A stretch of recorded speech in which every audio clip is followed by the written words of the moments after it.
There are two things certain in life, and that is death and taxes. Exactly. Di ba sabi nga Totoo nila? yan, sabi ni Benjamin Franklin. So, habang nabubuhay ka, may taxes. Di ba? Exactly. Pag may bibilin ka, may taxes. Totoo yan. Pag magbebenta ka, may taxes pa rin. So, ang hindi nila alam, pag kinuha ka na ni Lord, may taxes pa rin. Pag-usapan muna natin yung stages of money. Una is you save money, then grow money. Then third is protect money. Siyempre, lahat ng pinalaki mo, pinalago mo, di protektahan mo. Ngayon, ito nagiging problema. Pag nawala na yung breadwinner, lahat na naipundar niya, doon nagkakaproblema sa paglipat ng property sa pangalan ng mga anak. Kasi babayad sila ng inheritance tax or yung estate tax. So yun, napakalaki yun. Nangyayari ngayon, talagang minsan either they sell it at a lower price para lang kung ayaw nila magbayad ng estate tax. So what we recommend is you put up a corporation, a holding company wherein the company owns that property.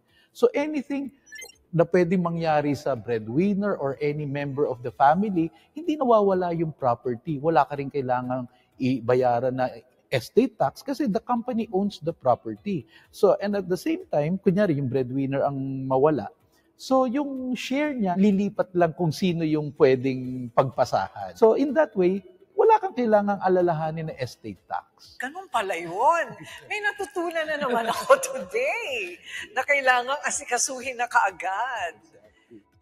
So at what age do you think should people put everything in order? To put up a corporation, well, may legal age naman na kailangan dyan na sinusunod. Now, in case na wala pa sa legal age yung anak mo na gusto mong gawing part ng corporation, you can assign somebody, probably a lawyer or a friend na pwede mong na merong proper documents lang na that will support it. Siguro lalo na kung marami ka na rin naipon.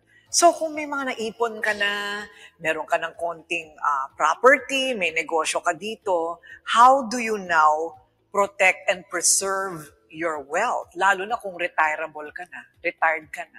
Yan. So the corporation will really handle the everything. Well, unang-una, yung retirement mo, probably if you have money, you can put it in some investments like mutual funds. Pero when it comes to sa property mo, nandiyan naman ang corporation to protect it. And yung corporation mo, hindi naman mawawala kung ang pangalan mo nandiyan sa papel ng korporasyon, naka-preserve yan sa'yo. You can protect anything that you have na pinundar mo, nandiyan lang sa corporation. The corporation basically owns the property. Hangad ng mga magulang na makapag-iwan ng yaman sa mga anak para sa mas magandang kinabukasan. At lahat ng pinaghirapan natin ay marapat lamang mapunta sa ating mga mahal sa buhay.